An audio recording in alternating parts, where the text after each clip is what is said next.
नमस्कार दोस्तों, आज मैं आप सभी को भक्त ध्रुव की कहानी सुनाने जा रही हूँ और ये कहानी बहुत ही ज्ञानवर्धक है। इसलिए दोस्तों इस कहानी को पूरे अंत तक आप जरूर सुनिएगा, क्योंकि इस कहानी को सुनने से भगवान की कृपा भी आप पर हमेशा बनी रहेगी।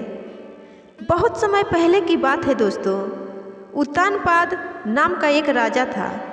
उस राजा की दो पत्नियां थीं। एक का नाम सुरुचि तथा दूसरी का नाम सुनीति था। राजा उत्तानपाद की प्रिय रानी का नाम सुरुचि था। दोनों रानियों के एक एक पुत्र थे। ध्रुव रानी सुनीति का पुत्र था। एक बार ध्रुव खेलते खेलते अपने पिता उत्तानपाद की गोद में जाकर बैठ गया। सुरुचि ने ध्रुव को राजा उत्तानपाद की गोद से उतारकर ध्रुव से कहा कि अगर तुझे अपने पिता की गोद में बैठना है तो तुझे मेरी कोख से जन्म लेना पड़ेगा। ध्रुव ने यह बात अपनी माँ सुनीति से जाकर कहा।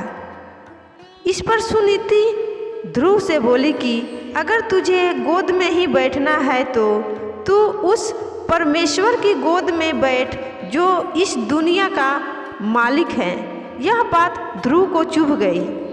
रात में उसे नींद नहीं आई। उसने अपने मन में ठान लिया कि मैं उस परमेश्वर को प्राप्त करूंगा।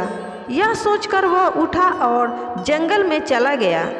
उस समय ध्रुव की आयु मात्र 5 वर्ष की थी।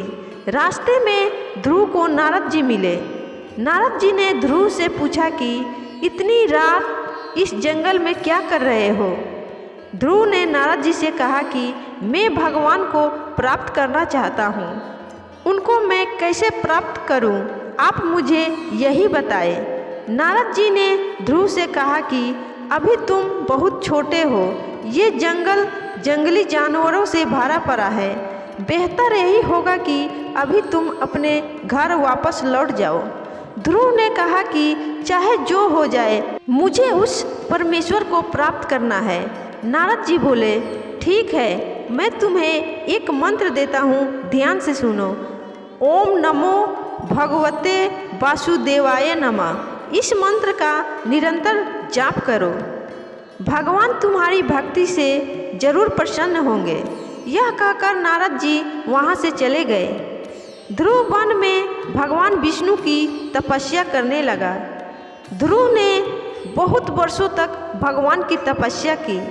अंत में भगवान को ध्रुव के सामने आना ही पड़ा।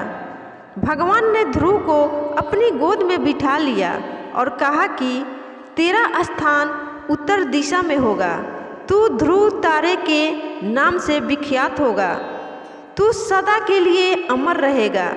जब तक ये दुनिया रहेगी तब तक तू उत्तर दिशा ध्रुव तारे के रूप में चमकता रहेगा। यह वरदान देकर भगवान वहाँ से चले गए। तब से लेकर आज तक ध्रुव तारे के रूप में उत्तर दिशा में आज भी चमकता है। दोस्तों, इस कहानी से हमें यह शिक्षा मिलती है कि मनुष्य जो चाहे वो पा सकता है, लेकिन आपका संकल्प अटल होना चाहिए। तो आज की कहानी इतना ही तक दोस्तों। अगर आपको ये कहानी पसंद आई हो और इस कहानी से आपको कुछ सीखने को मिला हो तो कृपया कमेंट में ओम नमो भगवते वासुदेवाय नमः जरूर लिखना दोस्तों। भगवान आपकी मनोकामना जरूर पूरा करेंगे। धन्यवाद दोस्तों।